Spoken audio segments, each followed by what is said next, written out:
Olá, seja bem-vinda, bem-vindo ao nosso blog O Espírito de São Francisco de Assis nas Fontes Franciscanas. Paz e bem. Este é o 86º encontro. O tema da nossa reflexão será a pobreza como expropriação do bem. Vamos ler a admoestação 12 de São Francisco. Diz assim: É assim que se pode conhecer se o servo de Deus tem do Espírito do Senhor. Se quando o Senhor opera algum bem por ele, nisso sua carne não se exalta, porque ela é sempre adversa a todo o bem. Mas, se pelo contrário, ante seus olhos, se tem por mais vil e se estima o menor de todos os homens. Vamos agora refletir sobre estas palavras de São Francisco, recordando aquilo que refletíamos já na admoestação 11, que foi a admoestação anterior por nós comentada. Nesta admoestação anterior, a 11ª, São Francisco falava do sine próprio, isto é, do sem próprio, da expropriação, do caminho da pobreza radical, da pobreza de ser, a pobreza evangélica. Este sem próprio, São Francisco entendia como dar a César as coisas que são de César e a Deus aquelas coisas que são de Deus. Nós poderíamos dizer, adjudicar, isto é, atribuir como posse a nós o que é nosso e a Deus o que é de Deus. Ou dito de outro modo, imputar a nós o que é nosso e a Deus o que é de Deus. Nisso consiste a justiça. Refletindo sobre isso, nós lembrávamos o que dizia o dominicano Mestre Eckhart em um dos seus sermões no século XIV, quando ele comentava o que era dar honra a Deus. Cito Mestre Eckhart, abre aspas. Quem são os que honram a Deus? São os que deixaram totalmente a si mesmos, e de modo algum nada buscam do que é seu em nenhuma coisa, seja o que for, grande ou pequeno.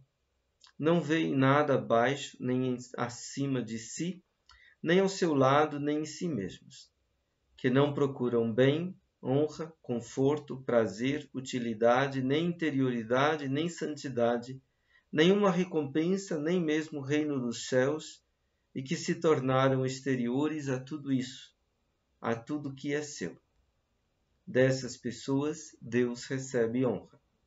E elas honram a Deus, no sentido próprio, dando a Deus o que é de Deus. Fecha aspas. Nesta citação, o dominicano fala do homem que se expropria de tudo que é seu. Melhor, do homem que se exterioriza de todo o bem, que antes tinha apropriado para si, e que, sendo nada e não vendo nada em referência a si, tudo devolve, restitui para Deus. Um ser humano assim honra a Deus, pois ele deixa e faz aparecer a grandeza de Deus, sua dignidade, sua bondade e nobreza. Este ser humano é, para dizer com São Francisco, sem próprio. Sendo sem bem próprio, ele deixa e faz aparecer todo o bem como propriedade de Deus. E o que é seu? Resposta, o nada. Seu é o nada criatural, isto é, aquele nada de que é feito toda a criatura enquanto criatura. A nadidade do não ser fundamento de seu próprio ser, de dever tudo o que é e tudo o que tem de bom à fonte gratuita, à gratuidade frontal que comunica todo o bem no universo e que nós chamamos Deus. Jesus Cristo e São Francisco chamam de Pai. Da criatura é o nada. A nós mesmos devemos atribuir como posse e propriedade somente este nada. O nada que nos constitui nos permeia. A nossa finitude, que consiste em depender do outro para ser, nos testemunha. todas as nossas restrições, todas as nossas deficiências, todas as nossas insuficiências, a nossa imperfeição também atesta essa verdade do nosso nada. E mais do que todo o nada da criaturalidade, do que todo o nada de nossa finitude humana, o nada do nosso pecado também atesta a nossa nadidade. O nada da culpa, isto é, do estar em dívida com o bem universal e com o bem fontal, mais ainda, dito em linguagem cristã, o nada do pecado, que é o nada negativo, destrutivo, desolador e aniquilador, este nada da rebeldia, da rebelião contra o reino da gratuidade, do amor, este nada atesta ainda mais a nossa nadidade. Assim, expropriar-se de todo o bem, restituir, devolver todo o bem à sua fonte, o Pai, e adjudicar-se, isto é, atribuir-se como posse e propriedade nossa, o nada, é uma questão de verdade. Conhecer e reconhecer, melhor ser esta verdade de nosso nada, isto é, em linguagem cristã, a humildade. A humildade deixa ser o nada de nós mesmos. Mas na humildade, o nosso nada, a nossa nadidade, aparece envolvida no amor-caridade, no amor-gratuidade de Deus, na misericórdia, na ternura do Pai. Na menção que fizemos a Mestre Eckhart, é dito que o ser humano que honra a Deus se exterioriza até mesmo da interioridade da santidade. Para honrar a Deus de modo apropriado, é preciso se desapropriar da interioridade, se expropriar da santidade. Isso que seria a nossos olhos o bem mais precioso com o qual nós gostaríamos de honrar e louvar a Deus, de engrandecê-lo, há que ser abandonado. É preciso se expropriar desse bem, devolvê-lo ao Pai das misericórdias. Nesta admoestação 12, São Francisco aprofunda o sine próprio, o sem próprio da pobreza de ser, tematizando o conhecimento do Espírito do Senhor. Ele diz: é assim que se pode conhecer se o servo de Deus tem do Espírito do Senhor. O servo de Deus é o discípulo de Jesus Cristo, sendo filho do Altíssimo Pai, ao se encarnar, ao assumir a nossa humanidade, se fez servo, servidor dele, e, por mor dele, que é amor, que ama por primeiro e sem restrições aos seres humanos, se fez também servidor de todos os seres humanos. Ele, sendo rico, se fez pobre, sendo o mais nobre, fez-se vil por amor. Cristo é o Deus que se exteriorizou de sua própria deidade, inserindo-se e engajando-se na natureza de nossa humanidade e nas suas condições de finitude. Assim também, o servo de Deus que segue Cristo se exterioriza de tudo, se exterioriza de tudo que pode chamar de seu, de todo o bem particular, inclusive da interioridade da santidade e mesmo do reino dos céus e da recompensa eterna, para inserir-se em Deus. São Francisco fala aqui de conhecimento. Como o servo de Deus conhece que tem do Espírito do Senhor? O conhecimento não é aqui o saber de uma informação, um tomar conhecimento a partir de um informar-se. Também não é o conhecer no sentido da ciência, conhecimento teórico, conceitual, no sentido das ciências usuais. É um conhecimento experimental, enquanto conhecimento que se dá na prática, no fazer obra, na experiência mesma, é uma certa iluminação, uma certa evidenciação.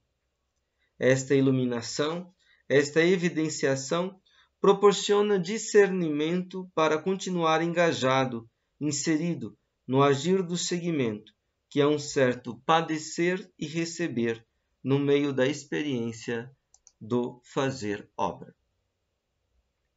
Assim, este conhecimento não é propriamente também um conhecimento no sentido de um saber de si que emerge de uma reflexão, de um ato reflexivo da consciência, do eu. É antes um saber e saber-se que emerge num ato direto, em pleno contato com a coisa mesma em questão, na imediatez da experiência. Para o discípulo de Jesus Cristo, o que importa não é o conhecimento reflexivo de si, suas vivências e suas obras, mas é a relação imediata com o Mestre mesmo. É o que nos lembra Dietrich Bonhoeffer, o teólogo, em sua obra O Discipulado, ou O Seguimento, Nachfolge. Vamos citar agora uma passagem desta obra de Bonhoeffer, intitulada O Discipulado. Abre aspas. A única reflexão comandada a quem está no seguimento tem por objeto o ser totalmente inconsciente, totalmente privado do momento reflexivo da obediência no seguimento, no amor. Se fazes o bem, não fazes saber à mão esquerda aquilo que faz à direita. Não deves saber o teu bem próprio. Do contrário, é na verdade o teu bem, não o bem de Cristo. O bem de Cristo, o bem no seguimento, se realiza sem que se saiba. A verdadeira obra do amor é sempre a obra que fica escondida. Cuidai para não saber nada disso. Só sob esta condição, essa é o bem de Deus. Se quero conhecer o meu bem, o meu amor, isso já não é mais amor. Também o amor excepcional para o inimigo fica escondido a quem está no seguimento, que, com efeito, ele não vê mais o inimigo como tal, se o ama. Esta cegueira, ou melhor, este olhar iluminado pelo Cristo de quem está no seguimento, é a sua certeza. O escondimento da sua vida aos seus próprios olhos é a promessa que lhe é dada. Fecha aspas. Seguimos comentando. Assim, o viver cristão, o seguimento de Cristo, se dá como a rosa cantada pelo poeta Ângelo Silégios. Vamos citar aqui uma passagem famosa do seu livro O Peregrino Querúbico, que se intitula Sem Porquê. Diz a poesia: a rosa é sem porquê, floresce por florescer. A si mesma não dá atenção, não pergunta se alguém a vê. Seguimos comentando. Assim, todo o conhecimento originário do seguimento é uma espécie de reconhecimento obediencial. Este conhecimento é o reconhecimento do andar no Espírito, de que fala Paulo. Citamos a primeira carta aos Coríntios, capítulo 2, versículo 12. E nós recebemos não o Espírito do mundo, mas o Espírito de Deus, para que conheçamos os dons que Deus nos concedeu. Esse conhecimento não é o da ciência que envaidece, mas sim o da caridade que edifica, como diz o mesmo Paulo na primeira carta aos Coríntios, capítulo 8, versículo 1. E no versículo seguinte, o número 2, Paulo ensina: se alguém pensa conhecer alguma coisa, ainda não conhece como se deve conhecer. Mas o que ama a Deus, esse é conhecido por ele. Nos escritos joaninos do Novo Testamento, por sua vez, este conhecimento significa uma experiência de comunhão pessoal no amor com Cristo ou com o Pai. Conhecimento é aqui reconhecimento e recepção do amor, do ser amado e do amar. É um verdadeiro co-nascimento. Trata-se, pois, em tudo isso, da ciência da boa operação, de que fala São Francisco na Admoestação 7ª e que Frei Egídio chama de ciência útil. Não se trata de uma doutrina que se aplica à prática. Este conhecimento é a iluminação de uma experiência. O seu é um saber de experiência feito, um saber que é sabor, sapiência. Assim diz o Frei Hermógenes Harada, citando, abre aspas, ao dizer assim, São Francisco afirma que não é necessário antes saber para depois conhecer. Sua experiência lhe diz que é pelo contato direto, corpo a corpo, que se sabe, isto é, se sente o sabor da realidade. É o conhecimento entendido como conascimento, como nascer junto a um fato, a uma pergunta, a um desafio. Esse contato direto se chama encontro. Como numa trombada não há meio termo, mais ou menos trombada, assim no conhecimento de contato imediato não há opiniões subjetivas, pontos de vista, interpretações, mas tudo ali é assim. Fecha aspas. Seguimos refletindo. São Francisco fala do conhecimento, do ter do Espírito do Senhor. Ele não diz ter o Espírito do Senhor, mas sim ter do Espírito do Senhor. A expressão literal de São Francisco, em latim, soa assim. Si habet de Spiritu Domini. Isto é, se tem do Espírito do Senhor.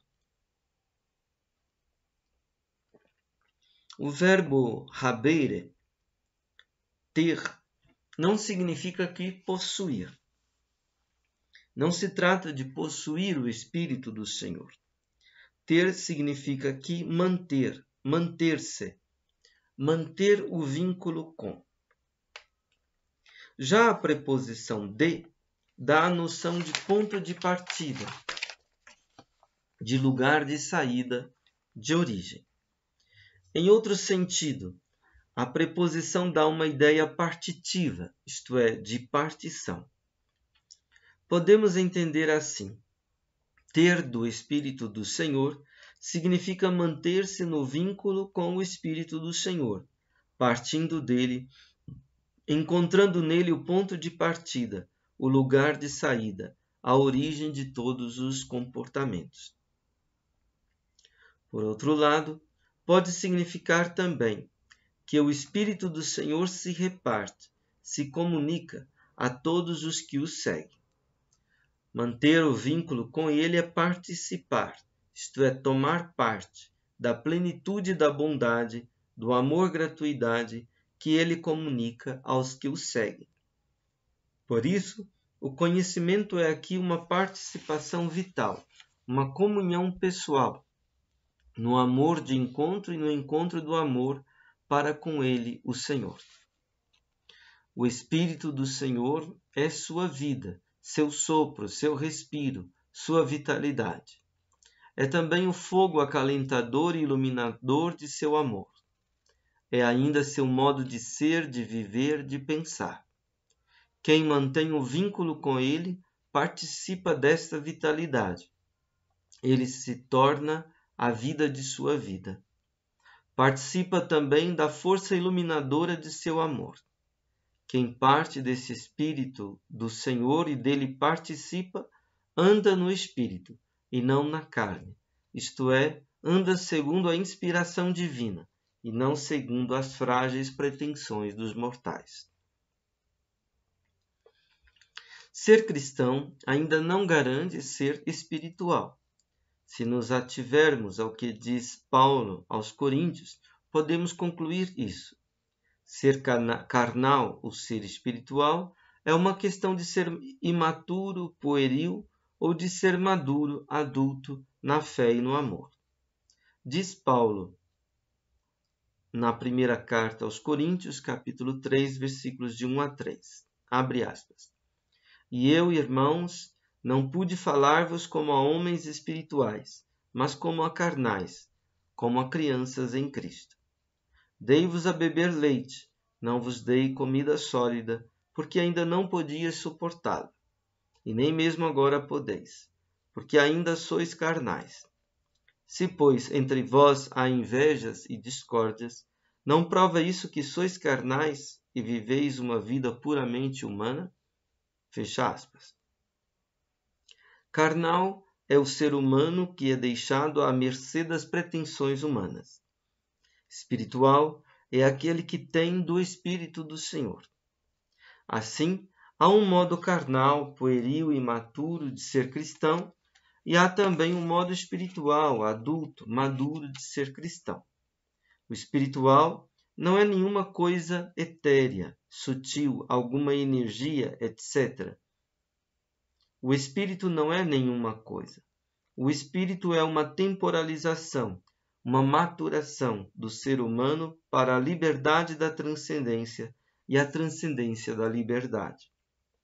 É, como diz Frei Harada, entre aspas, mundo de experiência concreta humana, de contato imediato, de conhecimento no encontro. Fecha aspas. Assim, o saber espiritual é um saber de experiência feito. É um saborear, em plena imediatez, o gosto da realidade do encontro que se envia, que se torna história. Citemos novamente Frei Harada. Abre aspas. Trata-se de um saber imediato e concreto, onde só há abertura ou fechamento àquilo que vem a mim e se desvela no encontro. A sensação de abstrato, de opaco, ou de não entender o espiritual não é uma falta de conhecimento, é a perplexidade de perceber que aqui não há asseguramento pelo saber sobre o como do encontro, mas a tarefa arriscada de se expor a ele com tudo o que der e vier. Fecha aspas. São Francisco dá um critério para o discernimento a respeito do ser espiritual ou carnal no mundo da experiência concreta humana. Ele diz, abre aspas, se quando o Senhor opera algum bem por meio dele, nisso sua carne não se exalta, porque ela sempre é adversa a todo o bem. Mas se, pelo contrário, ante seus olhos se tem por mais vil e se estima o menor de todos os homens. Fecha aspas.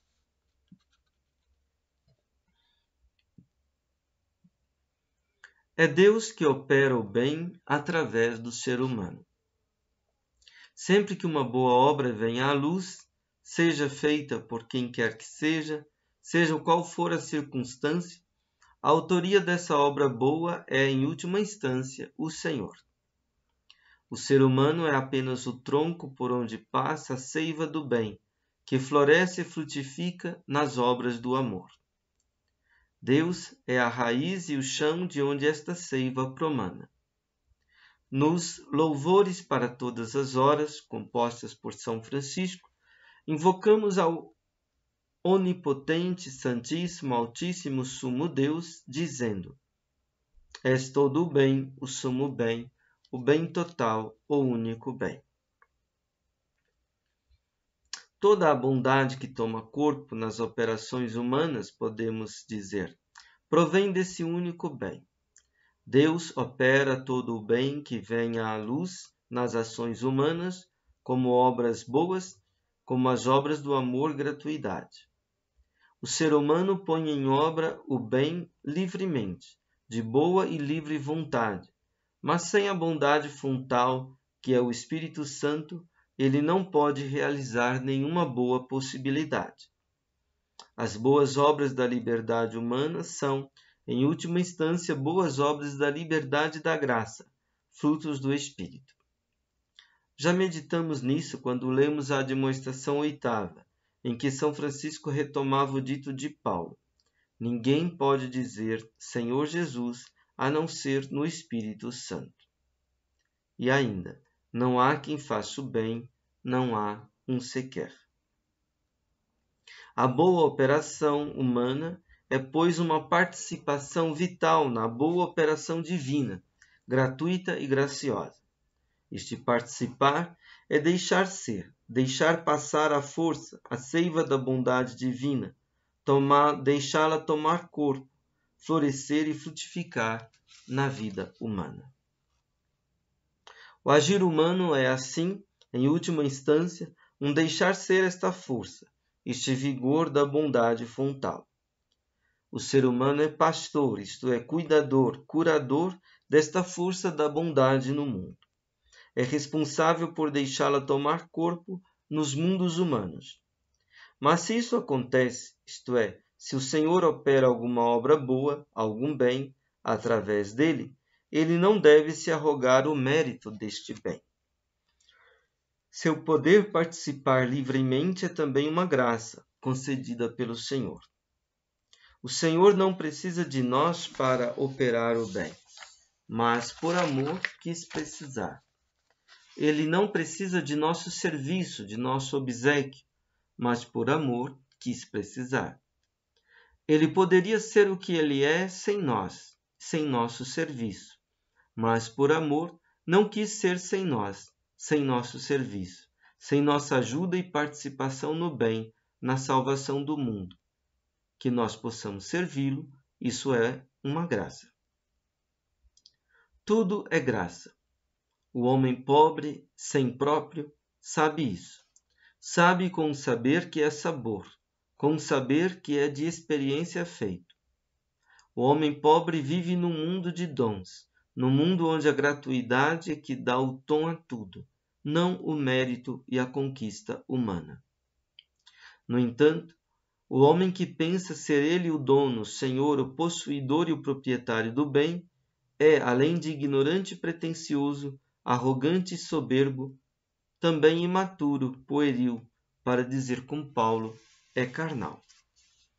Quando, para usar a linguagem de São Francisco, a carne se exalta no bem que foi posto em obra, acontece uma mancada, uma falta, um erro de imaturidade, de puerilidade do ponto de vista do espírito.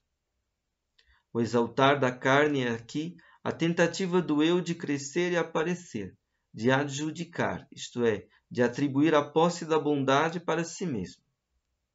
Imaginemos se Deus diz coisas maravilhosas através de um microfone e que o microfone ache que ele é o autor dessas coisas maravilhosas que são ditas através dele. Isso não seria só um equívoco, mas uma imbecilidade, uma burrice. Assim é quando a nossa carne, isto é, o nosso eu, este corpo, este complexo de ambições e pretensões humanas, se exalta. Um outro exemplo que poderíamos dar: se nós fôssemos uma janela, e se através de nós o sol entrasse para iluminar uma casa, seria uma burrice achar que nós, a janela, seríamos a fonte da luz que ilumina a casa e que a luz pertencesse a nós.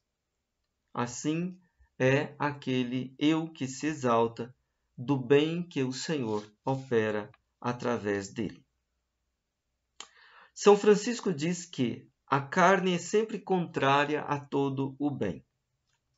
O eu é contrário a todo o bem, não porque não se engaja nas boas obras e realiza obras más, mas porque em toda a boa obra que ajuda a fazer aparecer no mundo, quer se apropriar do bem para si, para se exaltar, isto é, para crescer e aparecer numa identidade particularizada, isolada, destacada.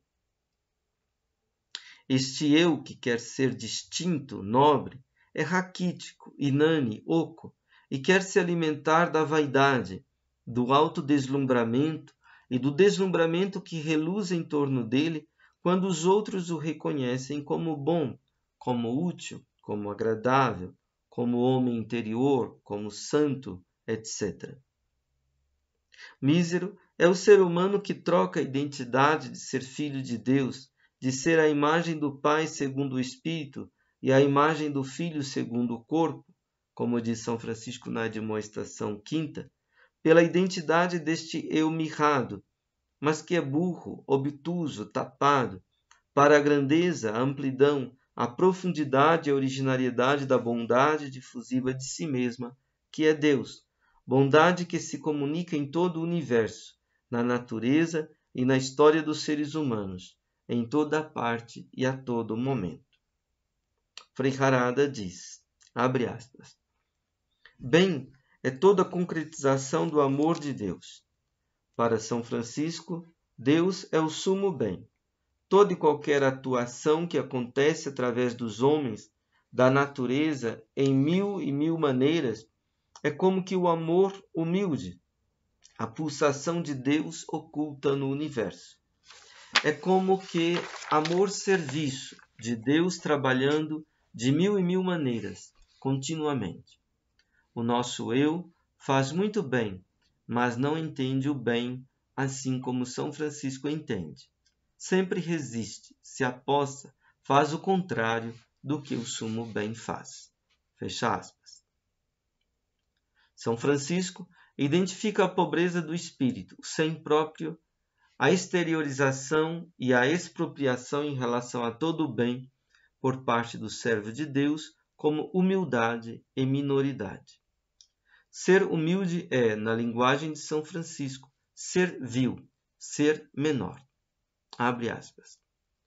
Mas, se pelo contrário, ante seus olhos, se tem por mais vil e se estima o menor de todos os homens. Fecha aspas. Jesus Cristo é o Deus encarnado, isto é, o Deus que, sendo nobre, se fez vil. Sendo o maior, se fez o menor. Sendo o máximo, se fez o mínimo. Sendo distinto e especialíssimo, se fez comum. É o inacessível que se fez acessível, vindo ao nosso encontro. Nisso, ele mostrou quem é o Pai, como ele é. Nisso, ele comunicou o seu sopro, o alento do amor-gratuidade, o Espírito Santo. A bondade frontal do Deus Amor, desse Deus uno e trino, se comunica em toda a bondade que acontece no universo, na natureza e na história humana. O servo de Deus segue, imita a vileza e a minoridade desse Deus da encarnação, desse Deus Amor, misericórdia. Citamos de novo Frei Harada. Abre aspas.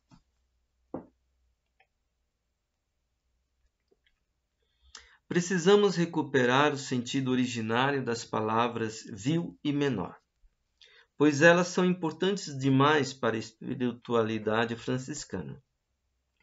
Vil menor é o que está ao alcance de todos, sem conotação moral se é bom ou ruim, como o ar, a terra, os animais, a comida. Por estar ao alcance de todos, todos podem se achegar a ele. Vil, menor, nessa demonstração significam ter a grande riqueza de reconhecer o bem em qualquer lugar, mesmo que presente em mínima quantidade, e agradecer. Isso diferencia o santo do asceta estoico que se liberta das necessidades. Vil, então, não é falta, carência de alguma coisa, mas captação e imitação do amor de Deus, o bem presente em todas as coisas. Que respeito não surgiria para as pessoas, as situações e para todas as coisas a partir disso? É aqui que os corações duros começam a se abrir. Diante de uma mãe que abandonou o filho, São Francisco ainda diria: mas teve as dores do parto, merece amor e gratidão por isso. O restante não me interessa. Fecha aspas. Seguimos refletindo. Assim, para o servo de Deus não há a menor faísca de bondade que não seja divina. E toda faísca de bondade carece de ser acolhida como a bondade que ela é, com gratidão, com reconhecimento agradecido. Muitos que se pretendem sábios perguntam: se há Deus, de onde vem o mal? Mas, a partir dessa concepção de São Francisco, perguntaríamos: se não existe Deus, de onde vem o bem? O bem, a bondade, não é nada óbvio. É tão misterioso quanto o mal. Mas, se o mistério do mal, o mistério da iniquidade, é algo que nos faz temer e tremer, o mistério do bem, da bondade, é de algo que agracia e alegra.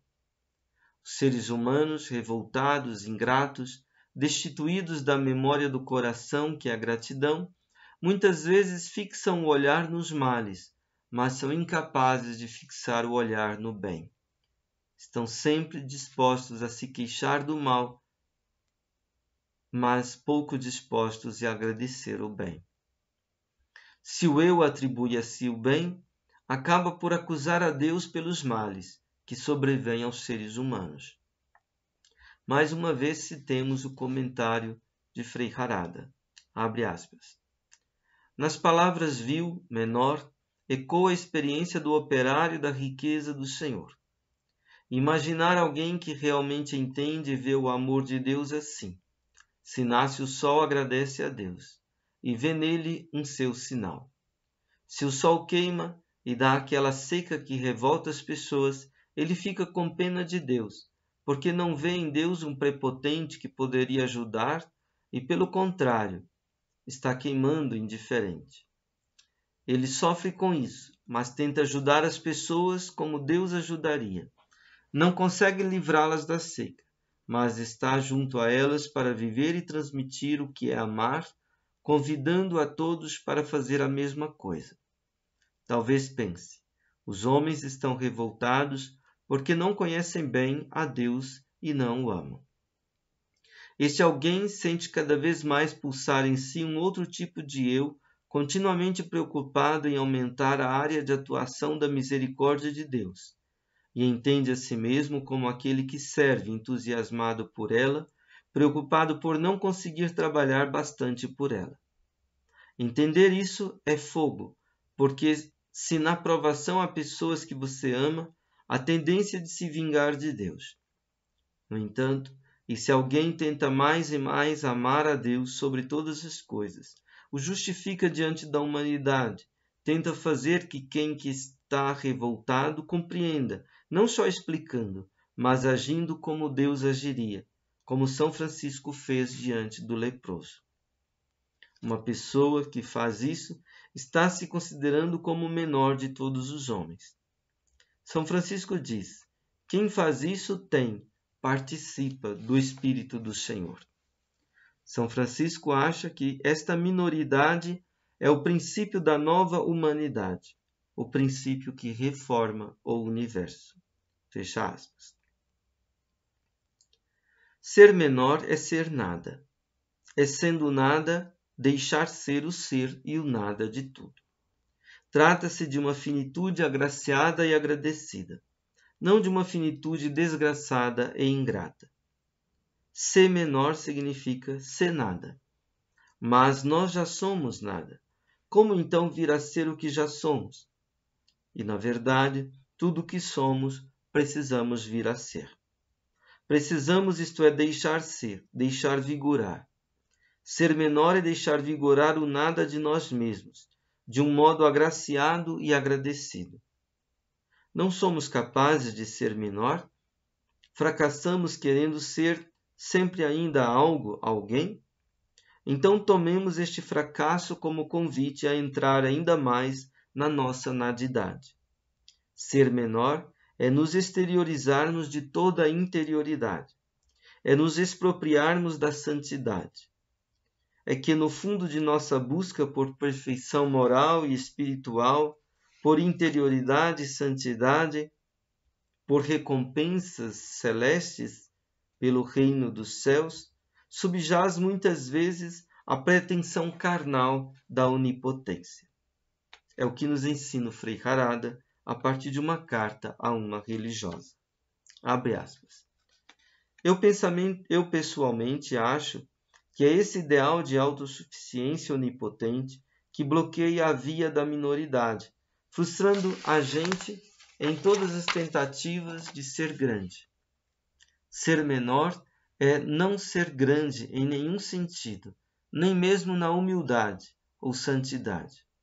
É realmente ser menor, isto é, finito, limitado, fraco, sem virtude, um ninguém, um nada. Fecha aspas. É difícil não tomar a grandeza da humildade como uma pretensão para o nosso próprio engrandecimento. Mas toda dificuldade reside nisso, de a gente não ser o que a gente já é. Nada. Ele, Frei Hermógenes, segue dizendo, abre aspas, ser menor é ser menor mesmo. Mas quando se diz assim, pensamos logo, ser menor mesmo é ser virtuoso, ser no fundo bem grande como São Francisco. Isso é cair de novo na onipotência. A gente não consegue ser menor, ser nada, ser totalmente vazio. Mas não porque é muito difícil, é porque a gente não precisa fazer nada. A gente já o é. Com outras palavras, tudo que temos é dom de uma graça. Como diz São Francisco, o que temos, o que é nosso, o que somos, são tribulações, o nada, o limite, a fraqueza, as dificuldades. Todo o problema é ser simplesmente o que se é por si, por natureza, nada. Você dirá, mas eu não consigo ser nada. Ora, e se não conseguir como a gente o queria, é o nada. Fecha aspas. Assim, é preciso renunciar a toda pretensão, quer a pretensão de ser menor, quer a pretensão de não ser menor. Por isso, por fim, é preciso renunciar até mesmo à pretensão de renunciar a alguma coisa. Abre aspas. Citamos de novo Frei Hermógenes. Abre aspas. Ó mana, não te inquietes por seres menor. Não te inquietes por não seres menor. Pois a própria inquietação é sinal de que és menor, um nada. Onde se viu um nada ficar se queixando que é nada? Não te incomodes contigo, com esse nada. Deixa-o gritando, se inquietando, se queixando, pois a única coisa interessante é sempre de novo ter a boa vontade. Dá sempre de novo um pontapé de boa vontade a esse ensimesmamento no pequeno eu. Não é engraçado esse pequeno eu? Feinho, mas muito assanhado, querendo se fazer importante, gritando sempre a sua dor. Não o odeies, não queiras fazer-lhe mal. Deixa-o lá onde está e te recolha só nisso, ter boa vontade. Não tens a vontade de dar uma risada entre as lágrimas e dizer ha ha ha. A você todo o bem do seu irmão menor. Fecha aspas. Assim, o melhor é esquecer de si mesmo, de toda a nossa autenticidade, de toda a nossa inautenticidade, e de toda a nossa inquietação pela autenticidade e por causa de nossa inautenticidade. Esquecer de si só pode, porém, quem sai de si para emergir no outro. Mas isso só pode quem é conduzido pelo amor, pelo encontro do amor e pelo amor do encontro.